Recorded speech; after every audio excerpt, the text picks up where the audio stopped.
नमस्कार मित्रों, स्वागत है आप सभी लोग का हमारे इस चैनल में। आशा करते हैं आप सभी लोग स्वस्थ होंगे, मस्त होंगे और अपनी तैयारियों में व्यस्त होंगे। तो आइए आज हम सांख्य कारिका की जो श्रृंखला शुरू किए हैं, हम उसमें आगे बढ़ते हैं। इसके पहले की एक क्लास हो चुका है, उसमें हम सत्कार्यवाद की सिद्धि को पढ़े हैं। सत्कार्यवाद की सिद्धि, यह न्यायिक लोग जो असत कार्यवाद मानते हैं, कार्य को सत्य नहीं मानते हैं, उसी का खंडन करते हुए सांख्य में कहा गया है कि कार्य सत्य होता है। उस कार्य को सत्य सिद्ध करने के लिए 5 कारण बताते हैं। नंबर 1 असद करणात्, नंबर 2 उपादान ग्रहणात्, नंबर 3 सर्वसंभवाभावात्, नंबर 4 सक्तस्य शक्य करणात्, नंबर 5 कारण भावाच्च सत्कार्यम्। असत करणात्, असत कारण से कार्य की उत्पत्ति नहीं होती है। दूसरा है उपादान ग्रहणात्, उपादान के ग्रहण से ही कार्य की उत्पत्ति होती है। जैसे यदि हमें दही बनाना है तो दही बनाने के लिए हमें उसके उपादान कारण को ही लेना पड़ेगा, उपादान को ही ग्रहण करना पड़ेगा, दूध को ही ग्रहण करना पड़ेगा, तभी कार्य की उत्पत्ति होगी। सर्वसंभव अभाव, सभी वस्तुओं से सभी वस्तुओं की उत्पत्ति हो, इसका अभाव है। दूध से दही की उत्पत्ति तो होगी, लेकिन दूध से चीनी की उत्पत्ति नहीं होगी। सभी वस्तुओं से सभी वस्तुओं की उत्पत्ति हो, इसका अभाव है, इसलिए भी कार्य सत्य है। अगला है सक्त से शक्य करणात्, उस कारण में कार्य को उत्पन्न करने का सामर्थ्य होगा, तभी कार्य सत्य होगा, कार्य की उत्पत्ति होगी। हमें कार्य उत्पन्न करने के लिए सामर्थ्य वाला, उस कार्य को उत्पन्न करने का सामर्थ्य जो कारण रखता हो, उसी कारण को ही लेना पड़ेगा। अगला है कारण भावाच्च, जिस कारण में कारण का भाव रहेगा, उस कार्य की उत्पत्ति करने के लिए उसके कारण का भाव रहेगा, तभी कार्य की उत्पत्ति होगी। अतः इन 5 कारणों से सिद्ध होता है कि कार्य सत्य है। आइए फिर हम आगे चलते हैं। अगला विषय है हमारे यूजीसी पाठ्यक्रम में पुरुष स्वरूप। पुरुष का स्वरूप क्या है सांख्य कारिका के अनुसार। तो यहाँ पर पुरुष का स्वरूप बताते हैं कि पुरुष कैसा है। त्रिगुणम अविवेकी विषयः सामान्यम अचेतनम प्रसवधर्मी व्यक्तम तथा प्रधानम तद्विपरीतस्तथा च पुमान्। पुरुष कैसा है, यहाँ पर व्यक्त तथा प्रधान और उसके विपरीत है पुरुष। व्यक्त किसे कहेंगे, जो विकार है, और प्रधान प्रकृति को कहा गया है। सांख्य कारिका में 25 तत्व हैं, उन 25 तत्वों में 23 व्यक्त है, एक प्रधान है, एक पुरुष है। तो जो व्यक्त, विकार और प्रधान है, वे कैसे हैं, त्रिगुण हैं, तीनों गुणों से युक्त हैं। अविवेकी हैं, उनमें कोई विवेक नहीं है, उनमें ज्ञान नहीं है। ये विषय, वो विषय हैं, उपभोग के योग्य हैं, उनका उपभोग किया जाता है। व्यक्त तत्व में पृथ्वी, आप तेज, वायु, आकाश, पृथ्वी आता है, जल आता है, अग्नि आता है, ये सब आते हैं। तेज, वायु, आकाश, ये सभी चीज़ें क्या है, उपभोग के योग्य है। और अगला क्या है, सामान्य। ये व्यक्त तथा प्रधान सामान्य है। सामान्य मतलब कि ये सब जगह पर पाई जाती है।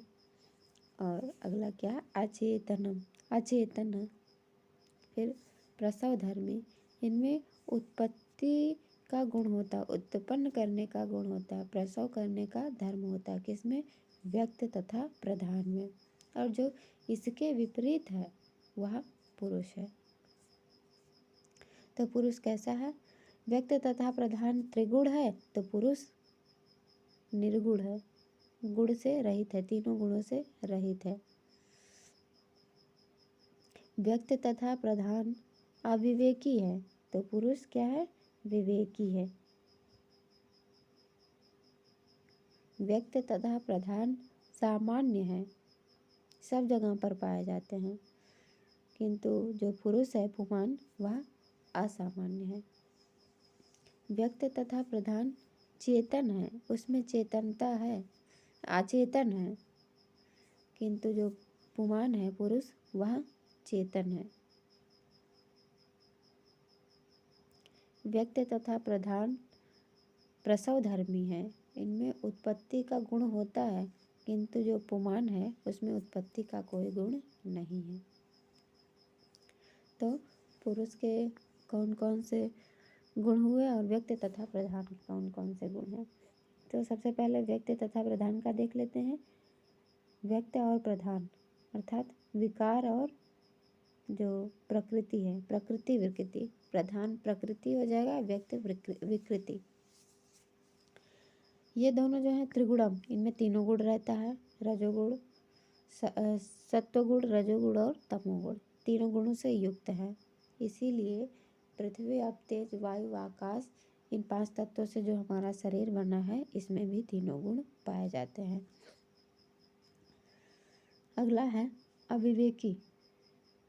व्यक्त तथा प्रधान जो होता है वह अविवेकी होता है, उसमें विवेक नहीं होता है, ज्ञान नहीं होता है। विषय, ये जो व्यक्त तथा प्रधान है वो विषय है, उपभोग करने योग्य है, उनका उपभोग किया जाता है। अगला है सामान्यम, ये सामान्य है, हर जगह पर विद्यमान होते हैं। अचेतनम, अचेतन है, इनमें चेतनता नहीं है। प्रसवधर्मी, इनमें उत्पत्ति करने का गुण होता है। इसके विपरीत जो पुरुष है वह अगुण है या फिर निर्गुण है, उनमें कोई गुण नहीं होता है। विवेकी है, इसमें ज्ञान होता है। ये अविषय है अर्थात उपभोक्ता है। व्यक्त तथा प्रधान उपभोग करने की वस्तु है, उपभोग के योग्य है, तो उसका उपभोक्ता भी कोई होना चाहिए। तो उपभोक्ता कौन है? पुमान, पुरुष उपभोक्ता है। और कैसा है पुरुष? असामान्य है, सब जगह पर नहीं पाया जाता है। और चेतन है, उसमें चेतनता है। अप्रसवधर्मी, वो किसी को उत्पन्न नहीं करता है। तो व्यक्त तत्व जो 23 है, अव्यक्त तत्व प्रकृति, ये तीनों गुणों वाले हैं, त्रिगुण है, तीनों गुणों वाले हैं। अविवेकी, विवेक रहित है। विषय, उपभोग के योग्य है। सामान्य, साधारण है। अचेतन, चेतना रहित अर्थात जड़ है। प्रसवधर्मी, उत्पादक है। और इसके विपरीत अगुण, गुणों से रहित, विवेकी, अविषयी, उपभोक्ता, अविषय अर्थात उपभोक्ता, असामान्य अर्थात विशेष, चेतन और अप्रसवधर्मी है। कौन? पुमान, पुरुष। तो इसके बाद हम पुरुष बहुत्व को भी देख लेते हैं कि पुरुष एक ही है कि पुरुष कई हैं। यहाँ देखिए पुरुष की सिद्धि यहाँ पर फिर से करते हैं पुनः अगली कारिका में। संघात परार्थत्वात्, त्रिगुणादि विपर्ययाद अधिष्ठानात् पुरुषो अस्ति भोक्तृभावात् कल्यार्थ प्रवृत्तिश्च। ठीक है, वो तो पुरुष का गुण बताए थे पिछली कारिका में, किंतु पुरुष है ये हम कैसे मान लें? तो उसके लिए बताते हैं, पुरुष की सिद्धि करते हैं संघात परार्थत्वात्। जैसे कोई चारपाई बनाता है या फिर कोई भी किसी भी कार्य की उत्पत्ति करता है, तो उसका उपभोग करने वाला कोई होता है, किसी के लिए किया जाता है।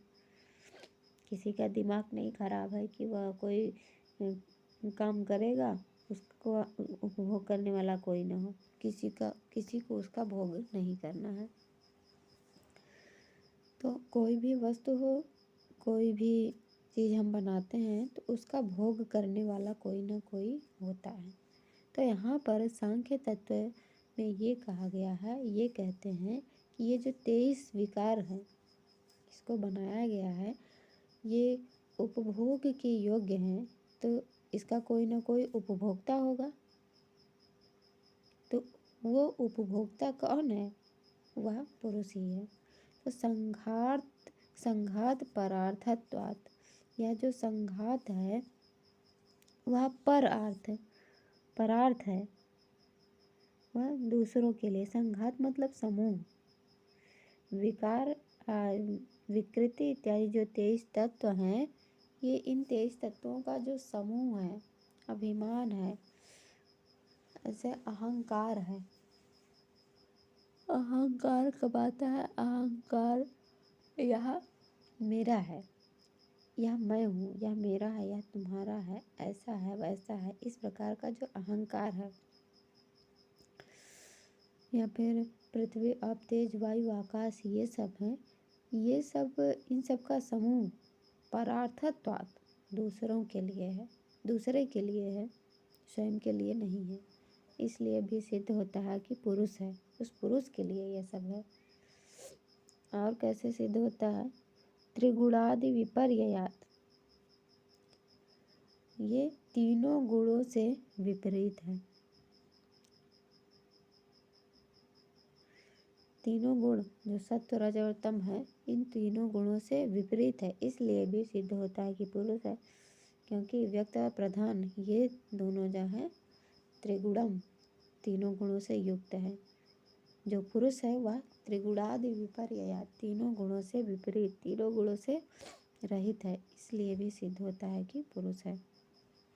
अधिष्ठानात्, अधिष्ठाता होने के कारण, सारथी होने के कारण भी यह सिद्ध होता है कि पुरुष है। जैसे एक रथ होता है, रथ में एक सारथी होता है, तो यह जो हमारा आपका शरीर है, इस शरीर का भी तो कोई सारथी है, वह पुरुष तत्व हमारे आपके अंदर है, इसलिए सिद्ध होता है कि पुरुष है। अधिष्ठाता होने के कारण, नियंता होने के कारण भी सिद्ध होता है कि पुरुष है। पुरुषो अस्ति, पुरुष है। भोक्तृभावात्, भोक्ता के भाव से। व्यक्त तथा प्रधान ये सभी जो तत्व हैं ये भोग्य हैं, तो उसका भोक्ता कौन है? पुरुष है। भोक्तृभावात्, उसका भोक्ता है, तो भोक्ता होने के कारण भी सिद्ध होता है कि पुरुष है। कैवल्यार्थम प्रवृत्तिश्च, कैवल्यार्थ के लिए इसकी प्रवृत्ति होती है। कैवल्य में इसकी प्रवृत्ति होती है, इसलिए भी सिद्ध होता है कि पुरुष है।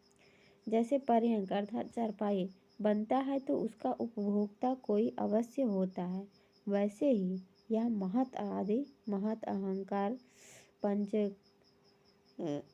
महाभूत इत्यादि हैं जो आदि जो संघात हैं वे परार्थक हैं, अतः उसका भी कोई भोक्ता अवश्य ही होगा।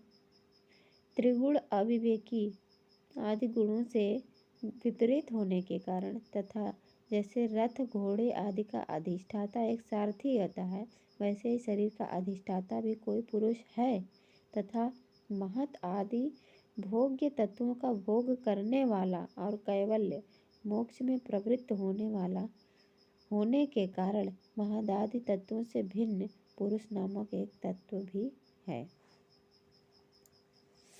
तो पुरुष तत्व की सिद्धि हो गई है। अब इसके बाद वह पुरुष एक ही है कि अनेक है, इसको हम सिद्ध करते हैं। तो यहाँ पर सांख्य कारिकाकार पुरुष बहुत्व की सिद्धि करते हैं। वह पुरुष बहुत है, एक ही नहीं है। पुरुष बहुत्व की सिद्धि में जनन मरण करणानां प्रतिनियमाद् अयुगपत् प्रवृत्तिश्च पुरुष बहुत्वं सिद्धं त्रयगुण विपर्ययात् च एव। पुरुष बहुत्व की सिद्धि के लिए यह लक्षण बताया गया है, कारण बताए गए हैं। पुरुष बहुत है, यह कैसे सिद्ध होता है? पुरुष कई हैं, अनेक है, यह कैसे सिद्ध होता है? तो कहते हैं जनन मरण करणानां, जन्म से यदि पुरुष एक ही होता तो सभी पुरुषों का, सभी व्यक्तियों का जन्म एक साथ ही होता, किंतु ऐसा नहीं होता है। सबका जन्म अलग अलग समय पर अलग अलग दिन होता है। इसलिए सिद्ध होता है कि पुरुष बहुत है, एक नहीं है। एक होते तो एक साथ जन्म होता, और मरण एक होते तो एक साथ मरना भी होता। और करणा नाम, करण कहते हैं इंद्रियों को। यदि पुरुष एक होता तो एक पुरुष का किसी अंग में, किसी इंद्रिय में विकार आता है तो सभी पुरुषों के इंद्रियों में विकार आता। कहने का तात्पर्य ये है कि यदि पुरुष एक ही होता तो एक पुरुष के जन्म ले लेने से इस पृथ्वी पर जितने भी पुरुष हैं उन सब का जन्म होता, और एक पुरुष के मर जाने से वे सभी पुरुष मर जाते। एक पुरुष के लंगड़े हो जाने से सभी पुरुष लंगड़े हो जाते, यदि पुरुष एक होता तो। किंतु ऐसा तो नहीं है कि एक ने जन्म लिया तो सभी पुरुष जन्म ले लिए, एक मरा तो सभी मर गए, एक लंगड़ा हुआ तो सभी लंगड़े हो गए, ऐसा नहीं है ना। तो इससे, इस कारण से सिद्ध होता है कि पुरुष बहुत हैं। जनन मरण करणा नाम, इन कारणों से सिद्ध होता है कि पुरुष बहुत बहुत हैं। अगला, प्रतिनियमात, जो पुरुष है वह पुरुष प्रतिनियमात, प्रत्येक पुरुष किसी नियम में, किसी कार्य में एक साथ प्रवृत्त नहीं होते। प्रतिनियमात अयुगपत प्रवृत्तिश्च, युगपत मतलब साथ साथ, अयुगपत साथ साथ नहीं। किसी भी कार्य को करने के लिए सभी पुरुष एक साथ प्रवृत्त नहीं होते हैं। यदि ऐसा होता, यदि सभी पुरुष एक साथ प्रवृत्त होते तो एक पुरुष के सो जाने पर जितने भी पुरुष हैं सभी सो जाते। यदि पुरुष एक होता तो जब एक सो गया तो सभी सो जाते, एक जगह तो सभी जागते, एक खाना खा रहा है तो सभी खाते, ऐसा होता। किंतु क्या है यहाँ पर, प्रतिनियमात, प्रत्येक का जो नियम है, सभी जो पुरुष हैं वे प्रत्येक कार्य में अयुगपत प्रवृत्तिश्च, एक साथ प्रवृत्त नहीं होते हैं। सभी लोग अलग अलग कार्य करते हैं, इसलिए यह सिद्ध होता है कि पुरुष बहुत है। अगला है, पुरुष बहुत्तम सिद्धम, पुरुष बहुत्व की सिद्धि होती है। और त्रैगुण विपर्यात च एव, तीनों गुणों की विपर्य से, तीनों गुणों उनमें विपरीत भाव से रहता है। सभी पुरुषों में तीनों गुण एक साथ प्रवृत्त नहीं होते हैं। यदि ऐसा होता तो हम में सत्व गुण है, आप में भी सत्व गुण होता, उनमें भी सत्व गुण होता। एक पूजा कर रहा, सत्व गुण में पूजा आराधना इत्यादि का आता है भाव। तो एक जिस कार्य में लग रहा है, जिस गुण में है, सभी पुरुष उसी गुण में हो जाते, उसी भाव में रहते, उसी गुण की अधिकता होती। किंतु ऐसा नहीं होता। त्रैगुण विपर्यात च एव, सभी में तीनों गुणों की विपरीतता होती है। एक सो रहा है तो एक काम कर रहा है, जो काम कर रहा है उसमें रजोगुण है, जो सो रहा है उसमें तमोगुण है। विपरीत है ना।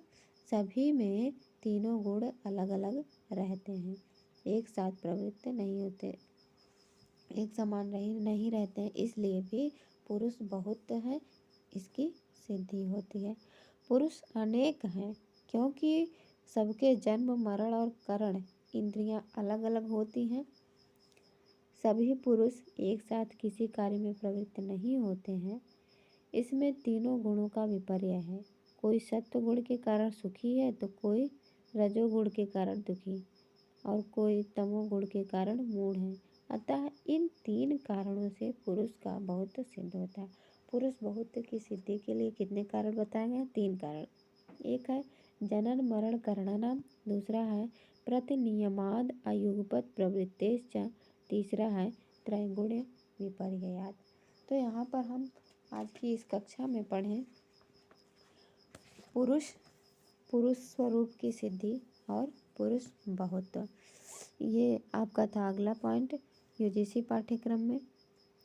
अब अगले क्लास में हम पढ़ेंगे प्रकृति। अपने